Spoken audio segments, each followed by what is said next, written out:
வணக்கம். இன்றைக்கி நம்ம பார்க்க போகிற சமையல் என்னென்னு பார்த்தீங்கன்னா, ஒரு 4 வகையான சைடிஷ் ரெசிபி தான் பார்க்க போகிறோம். இந்த 4 வகையான சைடிஷும் ரசம் சாதம், சாம்பார் சாதம், தயிர் சாதம் எல்லாத்துக்குமே சூப்பராக இருக்கும். டேஸ்ட்டு நல்லா அட்டகாசமாக இருக்கும். ஸோ வாங்க இந்த 4 வகையான சைடிஷ் ரெசிபி எப்படி செய்யலாங்கிறத பார்க்கலாம்.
இப்போ ஒரு பேன் எடுத்துக்கலாம். இப்போ இதில் வந்து தேவையான அளவுக்கு எண்ணெய் சேர்த்துக்கலாம். இப்போ எண்ணெய் நல்லா சூடாயிருச்சு. ஒரு டீஸ்பூன் போல் சோம்பு சேர்த்துக்கலாம். கரம் மசாலா எல்லாம் சேர்த்துக்கலாம். பிரியாணி இலை, பட்டை, கிராம்பு, கல்பாசி எல்லாமே சேர்த்துக்கலாம். இப்போ இதில் கருவேப்பிலை சேர்த்துக்கலாம். இப்போ பாருங்கள் எல்லாமே நல்லா பொரிஞ்சு ஃப்ளேவர் வருது. இந்த ஸ்டேஜில் ஒரு கைப்பிடி அளவுக்கு பெரிய வெங்காயம் நீளமாக நறுக்குன்னு அதை சேர்த்துக்கலாம். அதோட 2 பச்சை மிளகாயும் சேர்த்துக்கலாம்.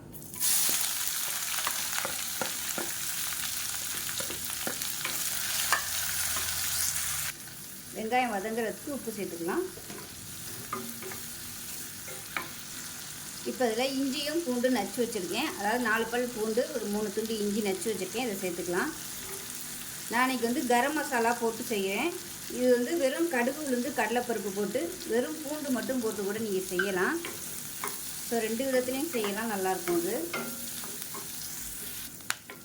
இப்போ இஞ்சி பூண்டு பச்சை வாசனை போயிடுச்சு. மீடியம் சைஸாக ஒரு தக்காளி பொடியாக கட் பண்ணதை சேர்த்துக்கலாம். இப்போ இதில் 1/4 டீஸ்பூன் மஞ்சள்தூள் சேர்த்துக்கலாம். 1 டேபிள் ஸ்பூன் மிளகாத்தூள், காரத்துக்கு தகுந்த மாதிரி சேர்த்துக்கோங்க. 1/2 டேபிள் ஸ்பூன் தனியாத்தூள். தனியாத்தூள் வந்து கம்மியாக சேர்த்துக்கோங்க. இது எல்லாமே நல்லா வதங்கட்டும்.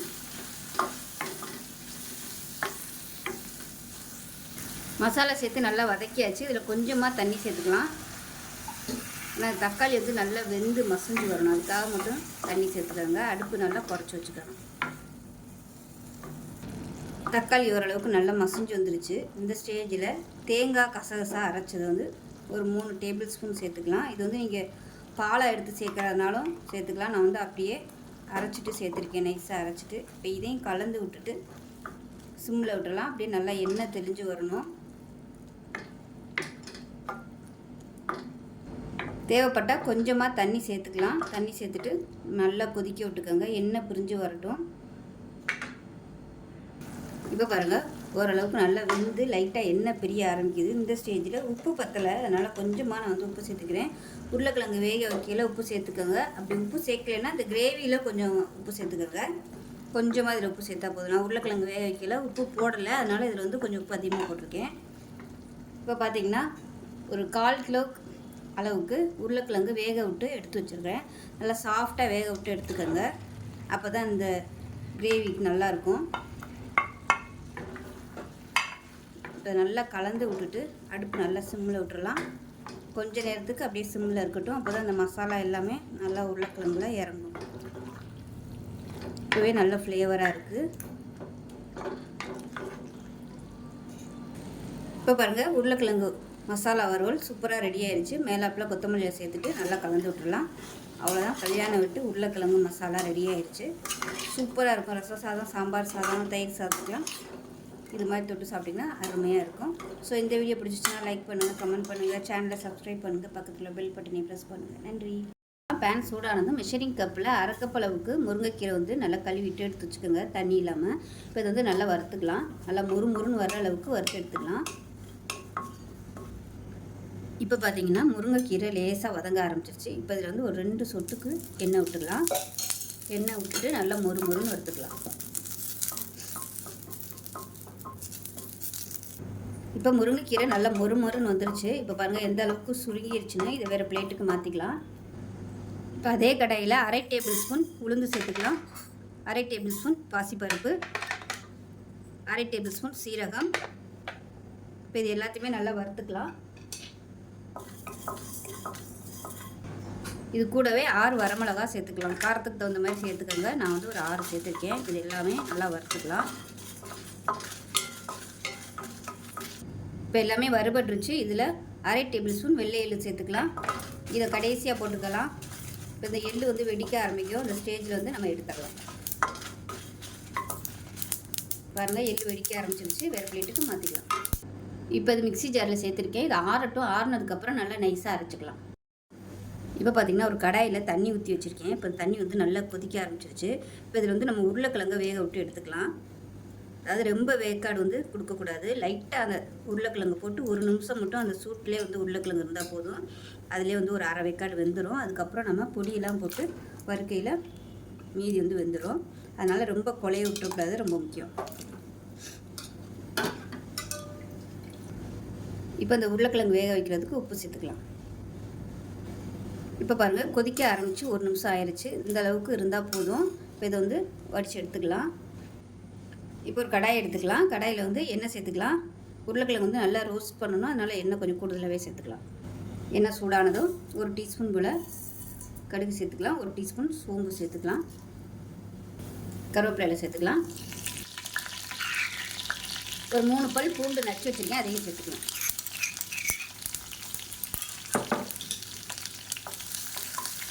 கொஞ்சமாக பெருங்காயத்தூள் சேர்த்துக்கலாம். பூண்டு வந்து ஓரளவுக்கு நல்லா செவக்க ஆரம்பிச்சிருச்சு. இப்போ இந்த ஸ்டேஜில் நம்ம வேக வச்சுருக்க உருளைக்கிழங்கை சேர்த்துக்கலாம். சேர்த்துட்டு உருளைக்கிழங்கு சேர்த்துட்டு ஒரு 2 நிமிஷம் நல்லா சுருண்டு வர அளவுக்கு வறுத்துக்கலாம். இப்போ இந்த உருளைக்கிழங்குக்கு தேவையான உப்பு சேர்த்துக்கலாம். வேக வைக்கும்போது உப்பு சேர்த்துக்குவோம், அது அந்தளவுக்கு அதில் பிடிச்சிருக்காது. அதனால் இப்போ வந்து நம்ம உப்பு சேர்த்தோம்னா தான் பிடிக்கும். இது வந்து கொஞ்சம் நல்லா ரோஸ்ட் ஆகட்டும் உருளைக்கிழங்கு. இப்போ பாருங்கள், உருளைக்கிழங்கு கொஞ்சம் நல்லா அப்படியே முறுமுறுன்னு வர ஆரம்பிச்சிச்சு. இந்த ஸ்டேஜில் நம்ம வறுத்து வச்சுருக்கிற இந்த பொடியை வந்து சேர்த்துக்கலாம். இது வந்து அப்படியே சேர்த்துக்கலாம், கரெக்டாக வரும். நான் எடுத்துருக்க உருளைக்கிழங்கு பார்த்திங்கன்னா ஒரு 5 உருளைக்கிழங்கு எடுத்திருக்கேன். மீடியம் சைஸாக ஒரு 5 உருளைக்கிழங்கு. இப்போ இந்த பொடியை சேர்த்துட்டு ஹை ஃப்ளேமில் வச்சு நல்லா கிளறி விட்டுக்கலாம். நல்லா ரோஸ்ட் ஆகி முறுமுறுன்னு வரணும்.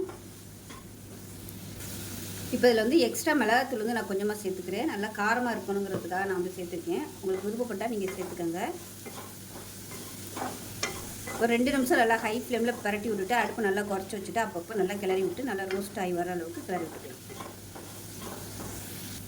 இப்போ பாருங்கள் நல்லா மொறுன்னு வந்துருச்சு. பார்க்கையிலே உங்களுக்கு தெரியும் நல்லா அருமையாக வந்துருச்சு.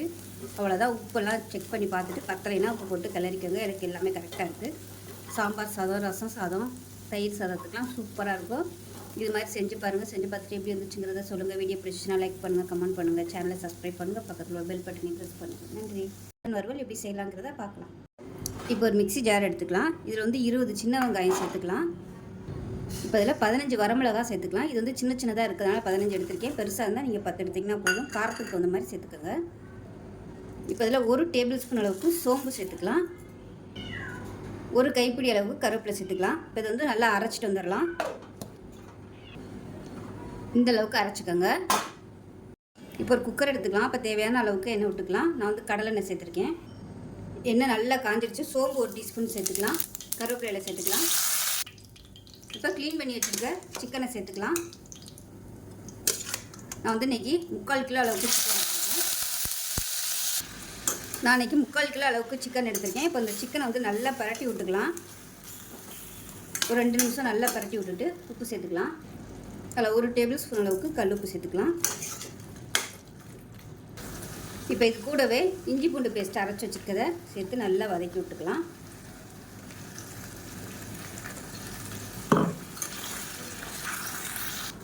இதை மூடி வச்சிடலாம். விசில் போடலை, அப்படியே அந்த சூட்லேயே வந்து கொஞ்சம் நல்லா வேகட்டும். இப்போ பாருங்கள் நல்லா தண்ணி விட்டு வந்துருச்சு. இந்த ஸ்டேஜில் நம்ம அரைச்சி வச்சுருக்கிற இந்த வெங்காயம் வரமிளகா பேஸ்ட்டை சேர்த்துக்கலாம்.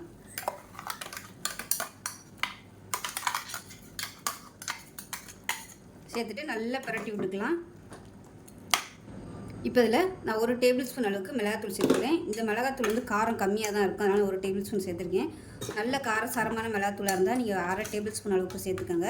இதை சேர்த்து நல்லா வதக்கி விட்டுட்டு கலந்து விட்டுக்கலாம். கலந்து விட்டு உப்பு டேஸ்ட் பண்ணி பார்த்துக்கோங்க எப்படி இருக்குன்னு. உப்பு கரெக்டாக இருக்குது. உப்பு வந்து கொஞ்சம் கம்மியாகவே சேர்த்துக்கோங்க, ஏன்னா இது கொஞ்சம் வத்தி வரும், ரொம்ப அதிகமாக போயிடும். இப்போ இதை மூடி வச்சுட்டு நல்லா ஒரு 3 விசில் விட்டுட்டு பார்க்கலாம். சிக்கன் எப்படி இருக்குன்னு பார்க்கலாம். இப்போ பாருங்கள் நல்லா அருமையாக வந்துருச்சு. இப்போ பார்த்தீங்கன்னா இந்தளவுக்கு திக்காக இருக்குது. இது வந்து நீங்கள் இப்படியே கிரேவி மாதிரி வச்சு சாப்பிட்றனாலும் சாப்பிட்லாம். நான் வந்து இதை கொஞ்சம் ட்ரை ஆக்க போகிறேன். அடுப்பு வந்து ஆன் பண்ணியிருக்கேன். நல்லா கொதிக்க விட்டுக்கலாம். 2 நிமிஷத்துலேயே சீக்கிரமாகவே வற்றிடும். இப்போ பாருங்கள் தண்ணியெல்லாம் நல்லா வற்றிருச்சு இந்தளவுக்கு. ஸோ இதுக்கு மேலே நல்லா வறுக்கணுனாலும் அடுப்பு வந்து நல்லா சிம்மில் விட்டு நல்லா பரட்டி விட்டிங்கன்னா நல்லா அப்படியே ரோஸ்ட் ஆகி வரும். இப்போ இது வந்து இன்னும் ஒரு 5லேருந்து ஒரு 10 நிமிஷம் இந்த மாதிரி கிளறி கொடுத்துக்கிட்டே இருந்தோம்னா நல்லா அப்படியே ரோஸ்ட் ஆகி வரும். இப்போ அடுப்பு நல்லா சிம்மில் விட்டுறலாம். தண்ணி எல்லாமே நல்லா வற்றிருச்சு. இதுக்கு மேலே விட்டோம்னா அடி பிடிக்கும். அதனால் நல்லா அப்படியே பரப்பி விட்டுட்டு சிம்மில் விட்டுடலாம். அந்த கிரேவி எல்லாமே நல்லா வற்றி அப்படியே நல்லா ரோஸ்ட் ஆகி வரும். இந்த மாதிரி வறுவல் பண்ணும்போது உப்பு வந்து அரை உப்பாகவே போட்டுக்கோங்க. ஏன்னா இது நம்ம வற்ற விட்டு எடுக்கிறதுனால நீங்கள் கரெக்டான அளவு உப்பு போட்டிங்கன்னா வற்ற உப்பு வந்து அதிகமாக போயிடும். அதனால் அரை உப்பாக போட்டுட்டு நல்லா சுருண்டு வந்ததுக்கப்புறமா பத்தலைன்னா நீங்கள் மேலாப்பில் இந்த ஸ்டேஜில் செக் பண்ணி பார்த்துட்டு உப்பு வந்து கொஞ்சமாக சேர்த்துக்கலாம்.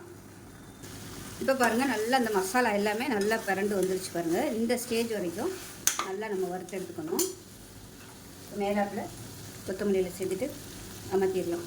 அவ்வளோதான். அருமையான சின்ன வெங்காயம் வரமிளகா சிக்கன் வறுவல் ரெடி ஆகிடுச்சு. ஒரு தடவை இது மாதிரி செஞ்சு பாருங்கள். ரசம் சாதம், சாம்பார் சாதம், கிள்ளி போட்ட சாம்பார், இந்த மாதிரி இதுக்கெலாம் சூப்பராக இருக்கும். இது சாதத்துலேயும் அப்படியே போட்டு பரட்டி சாப்பிட்லாம், நல்லாயிருக்கும். ஸோ இதே மாதிரியே செஞ்சு பாருங்கள். செஞ்சு பார்த்துட்டு எப்படி வந்துச்சுங்கிறத சொல்லுங்கள். வீடியோ பிடிச்சிச்சுன்னா லைக் பண்ணுங்கள், கமெண்ட் பண்ணுங்கள், சேனலை சப்ஸ்கிரைப் பண்ணுங்கள், பக்கத்தில் பெல் பட்டனையும் ப்ரெஸ் பண்ணுங்கள். நன்றி.